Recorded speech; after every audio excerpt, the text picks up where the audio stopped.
Hi, this is David at MASH IT, and for today's review we're looking at the Dell XPS 9700 17-inch premium laptop. Now, we've previously reviewed the XPS 15 9500. We did really like that laptop. We had a bit of a fault with our trackpad, but other than that it was a solid machine. So I opened up the box today from Dell to look at the 17-inch model, and I have to be honest, when I first opened the box I thought Dell had made a mistake and sent me the 15-inch. This is a 17-inch laptop, and this shows you how far we've improved over the previous years with the Dell Infinity Edge screens and making laptops more and more compact. I picked it up, I honestly had to have a good look at it before I realised that yes, this is definitely the 17-inch model. Now it is 2.5 kilograms and it is a little bit bigger, but this is like a 15-inch laptop from a couple of years ago. It's quite an incredible feat from Dell. Right, so let's take a look around her. Much like the 15, port selection is quite limited on the XPSs this year. So, we don't have a great deal. On the left-hand side, we've got a Kensington lock, and we've got two USB-C stroke Thunderbolt 3 ports. And on the right-hand side, we have a further two Thunderbolt 3 stroke USB-C ports, a full-size SD card reader. Now that is nice on a content creating machine like this. And we have a headset. And that's it. So again, a little bit like obviously Apple, we are leading the dongle life, but at least they did give us a full-size SD card slot.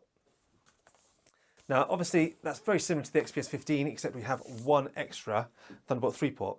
Now on the front of the machine, we have a little light over here, and that just shows you when the laptop is charging or sleeping. It's quite a handy little light to have. And then all you'll ever see is the little indents for the noise cancelling microphones. Other than that, there's nothing else. It's quite a clean look on this laptop. Let's open it up and have a look inside. Now, the one shame I think that Dell have missed a trick on with these XPS laptops, when you actually open them, you could open them one-handed, except there's nothing to really grab hold of on the top lid. They really could have put a small cutout in here like on MacBooks, so you can get your thumb in and lift it up. Because at the moment, there's just literally nothing, so you do need to sort of fumble around with both hands to try and get hold of it to lift it up. And I think that's a bit of a shame, because other than that, it's a really premium chassis and it feels really nice, and that would have just been the finishing touches really. So now that we're inside, it looks very much like an XPS 15, just slightly bigger. We've obviously got bigger speaker grills on the side and a bigger touchpad. It's quite a nice big touchpad, very much like the MacBook Pro 16, and it glides around nicely. It's a very nice touchpad to use. Now with this model, we've got an absolutely perfect touchpad, so that's quite nice. The XPS 15 had a little bit of the drift, which was quite annoying. This one's perfect, and I love the size on it. We've got the usual carbon fibre sort of soft touch finish on these laptops. There's a bit of a love-hate with this sort of finish. Obviously it stains very easily and it picks up fingerprints and greases, which is a shame. But when you're using the laptop, it feels lovely. And when you're typing on it, it's lovely resting your hands on the actual carbon fibre weave. It feels really nice. Which brings us nicely up to the actual keyboard itself. This is an amazing keyboard. It's very much like the Magic keyboard from Apple. It's got a great feel, a really good layout.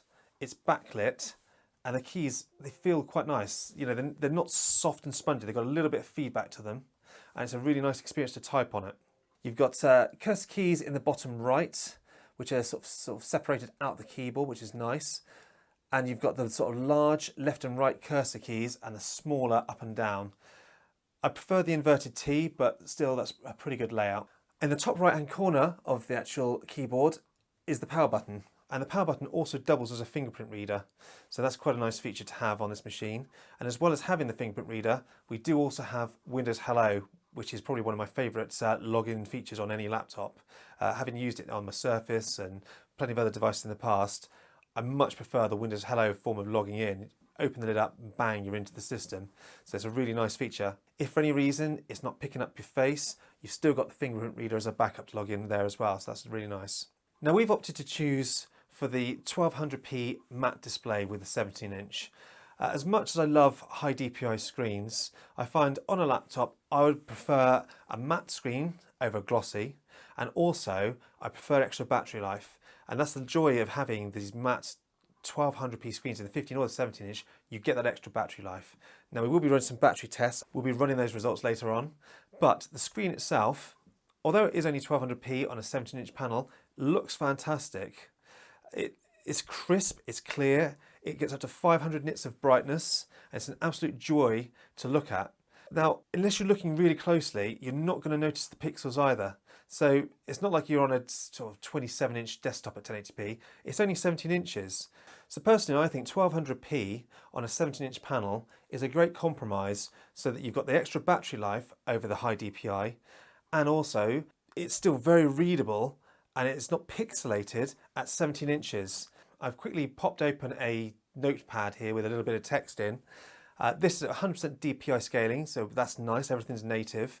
And the actual text itself still looks crisp and clear. So personally, I think, for the price and for the performance of the battery, the 1200p is definitely the better option, unless you're doing something like a lot of photo editing where you want that high DPI screen. So just to quickly talk about the spec we bought with this model. This is the 10th generation i7 10750H 6-core processor from Intel, so pretty much the same as every other 45-watt 6-core processor from the last couple of years. One day I'm wishing Dell would take a risk and put a Ryzen in one of these laptops, because having reviewed a few Ryzen processors, they're so impressive. Whenever I get an Intel laptop now, I'm always like shuddering a little bit because I know it's going to get hot and throttle. But this has done quite a good job so far. It also has an NVIDIA GTX 1650 Ti.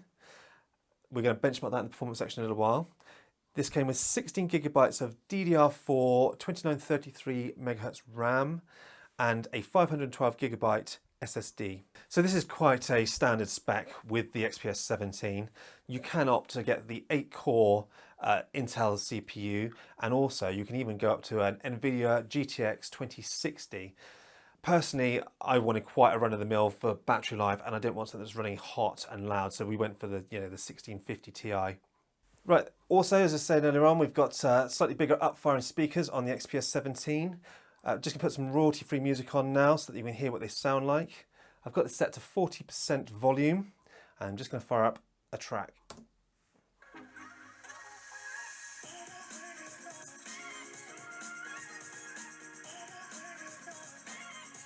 So this is only at 40% and it's really quite loud, it's filling the room. So we're up to 50%. So I'm going to leave that there. I'm just going to sum up by saying these speakers sound fantastic. Really impressed with the speakers, more so than the XPS 15. I would say they're probably the best speakers I've heard on a Windows laptop. They're not quite up there with the MacBook Pro 16, but for a Windows laptop, I am incredibly impressed, and definitely something I can actually enjoy listening to music on whilst I'm working. So well done, Dell. That's really good speakers there. So with regards to battery life, I set it to 50% brightness and disabled all power saving settings so it wouldn't go to sleep and the screen wouldn't turn off. And then we streamed YouTube at about 40% volume and let it run. And we got just over 11 hours of battery life with this configuration with the 1200p display. So it's really quite impressive. So obviously using the Wi-Fi, running some YouTube video, and 50% brightness, which is bright with this 500 nit screen as well. I could have gone lower, but I do normally like to always run our tests at 50%, so it's comparative across all laptops. So 11 hours, you can easily get a good work day out of light use with this machine. Obviously if you're video editing, it's going to hammer the battery. If you opt for the 4K display with the touch and the high pixel density, you have to understand that that will obviously reduce your battery, and you're probably looking to 2 or 3 hours battery less runtime than this 1200p in sort of light use cases. So this is why I usually recommend for most people the 1200p matte screen. So obviously with the amazing battery life that we've got, here's the power adapter that also goes with it. So when you buy this laptop, you're going to be charging via USB-C. It's running quite a lot of juice for a 10th gen 6-core or 8-core processor, along with a GTX 1650 Ti. So Dell have provided a 130 watt power brick. So it's USB-C like normal, but it's 130 watts, so not your standard normal USB-C charger. You can use smaller chargers, and we will test them. I imagine it's going to throttle performance by using that. But still, as chargers go, it's not that big a bulky to go with this 17-inch laptop. It's quite a nice little unit, nice and rounded, so it fits in your bag nice and easily. And whilst we're on the subject of the power adapter, also in the box we receive a dongle. Obviously we are living the dongle life, at least Dell are kind enough to actually give us one in the box. So with this one we get a USB-C which folds in nicely into the unit itself to make it nice and compact. And it also has an HDMI port and a USB port. So it's quite thoughtful of Dell to give us that, but I don't know why they felt the need to have to rip every single port out of a laptop, but unfortunately I think that's the way we're heading. Okay, so one of the good things about these XPS lines of laptops, they don't come with a lot of bloatware. There's only a few software packages installed on here by default, and they're from Dell. One of the more useful applications is the Dell Power Manager. Well, I've got it open here. It's quite a useful little app.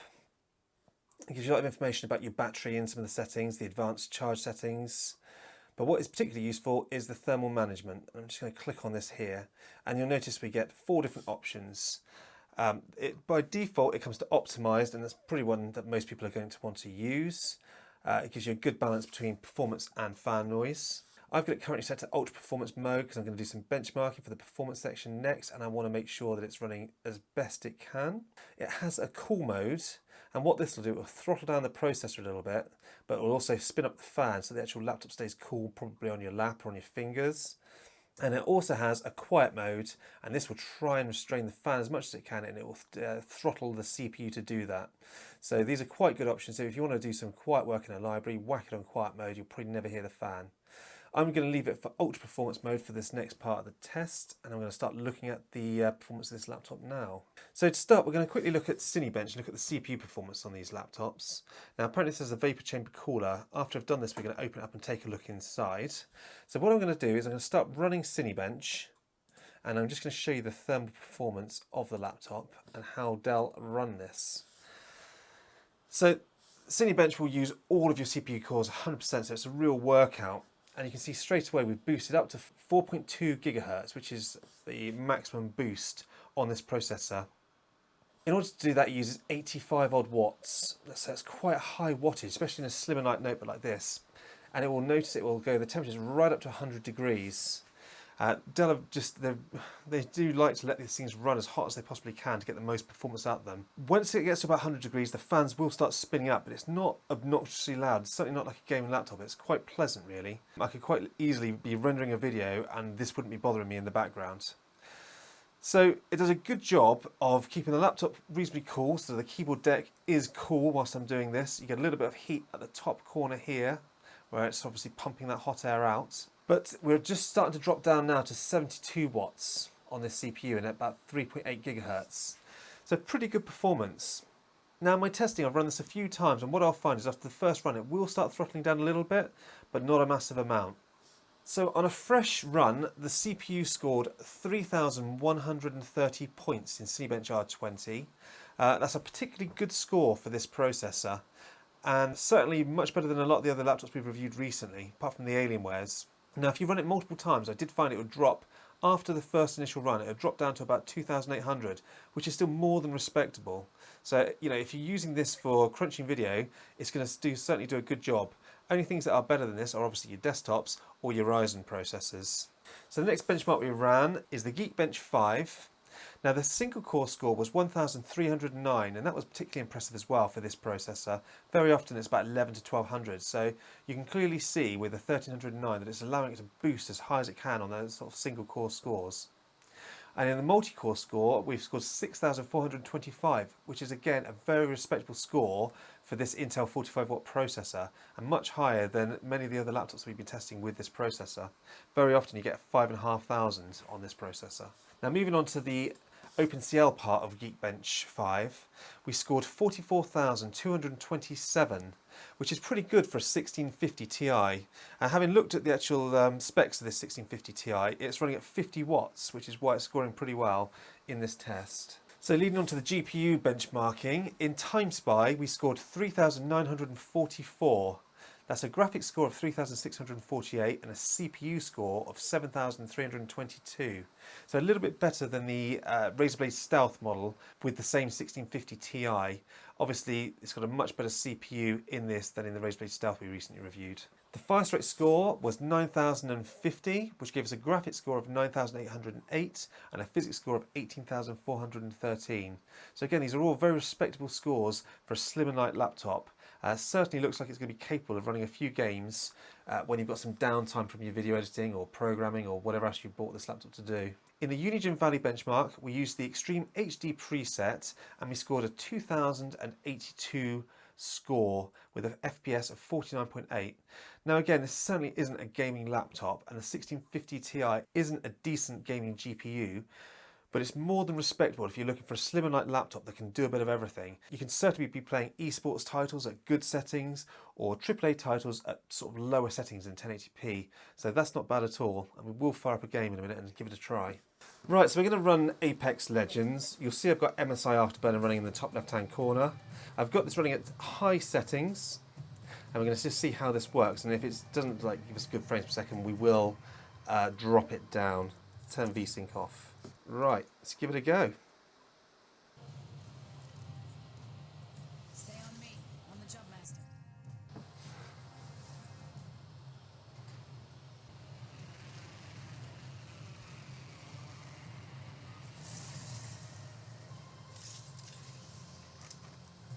Okay, so we've been running a little while now. You can see that the GPU is still at 50 watts and the CPU is running about 35 watts. So the game is running about sort of 60 to 70 frames per second, more than playable. We've only got a 60 Hz screen anyway. But so far this is quite enjoyable considering this isn't a gaming laptop. Temperatures, you can see are sitting in the mid 70s to 80 degrees for the CPU and the GPU. We'll see if it starts throttling in a minute, but the fan noise isn't even that loud. This is quite enjoyable to sit and play on.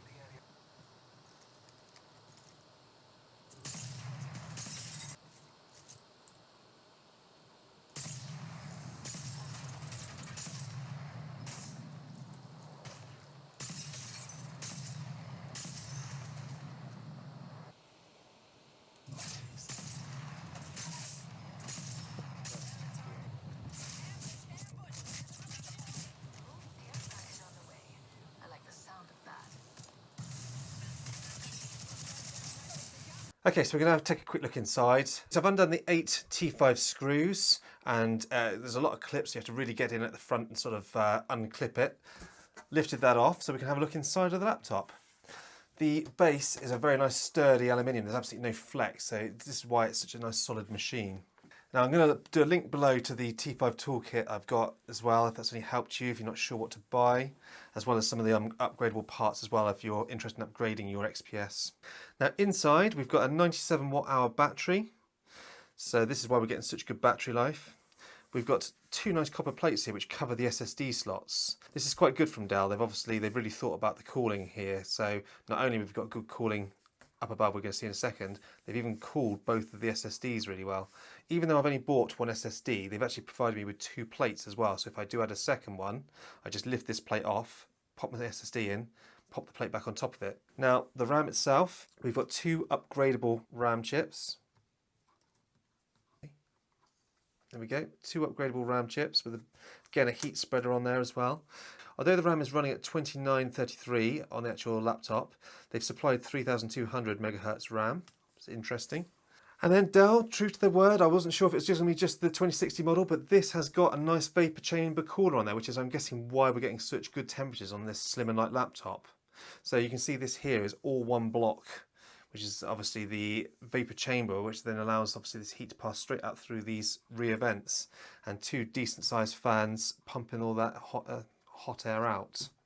And then lastly, you can see a couple of downward firing speakers, and I believe you've got some tweeters firing up at the front, which is why the audio is so good. So that's quite impressive. So just a quick recap, 2 M.2 SSDs you can either add or upgrade, and 2 RAM slots. So you could pop your 64 gigabytes of RAM in there if you wished, and add a second SSD and upgrade your first SSD if it's not big enough for you when you buy it from Dell. I always recommend, if it is upgradable, buy the cheapest config for RAM and SSDs as you can and upgrade it yourself. It always works out a lot cheaper. Okay, so to the conclusion. I've been using this laptop for a while now, and I've been really enjoying it, much more than I thought I was going to be able to. I've always loved a 17-inch screen, and whenever I buy a gaming laptop, I'll always opt for a 17-inch screen. But I've never normally used that as my daily work machine because it's just too big and unwieldy to carry around for day-to-day use. But with this, I think Dell have struck a good middle ground. So if you are looking for a large 17-inch laptop screen, it is still reasonably portable. I mean, this is what would have been a 15-inch laptop size from a couple of years ago, and 2.5 kilograms is about the same weight as well. So this is perfectly portable and you can easily lug this around. Plus you get an amazing battery life. So this could serve as a dedicated sort of portable laptop for work. Now obviously it's nowhere near as portable as a 13-inch, and the Dell XPS 15-inch is much more portable. But if you're somebody that needs a little bit more screen real estate or a larger screen, then this is, well, I think in my opinion, an amazing option, and I've really enjoyed using it. Now me personally, I would much rather have a slightly larger screen and a compact chassis like this than a cramped 13-inch laptop to try and do the same work. You've also got amazing speakers, best I've ever heard in a Windows laptop, so really impressed with those, and a really good keyboard and touchpad. So overall, it is just a brilliant package. I enjoyed the XPS 15 when I used it, but with this one, I've much preferred using it in my time that I've spent with it. I've really enjoyed it. The gaming performance was much better than the 15-inch as well. It has a vapor chamber cooler in this model, and obviously it is a lot more expensive than the 15, but you certainly notice that when you come to the performance. I ran Apex Legends for a couple of rounds and had no throttling. It's stuck at 50 watts on the GPU and about 35 watts on the CPU, and I got perfectly good performance on this 60 Hz panel. Obviously it's not a gaming laptop with a high refresh panel and a NVIDIA RTX 2070, but this is a work laptop at the end of the day, a work laptop that will also allow you to play a couple of games once you've finished work. So this is a great all-around laptop. Also, you've got a USB-C power adapter, so it's much easier to just pop that in your bag, and you've more than likely got a USB power adapter at work or elsewhere where you're going to be using it, that you can just plug in and carry on using the laptop if you've forgotten your charger. So overall, I'm absolutely impressed with this XPS 9700. I would certainly consider buying one of these for my main work laptop. Really enjoyed using it. Let me know your thoughts on this laptop in the comments down below, and if you've got any questions, please do not hesitate to ask. We will always try and get back to you. So if you could please press like and subscribe if you enjoyed this video, that would be great. And please make sure you hit enable notifications so that you're made aware of our upcoming videos that we've got coming shortly. We're going to be doing a XPS 9500 versus a 9700, and we've got plenty of other laptops coming into the studio soon. And lastly, thank you for watching.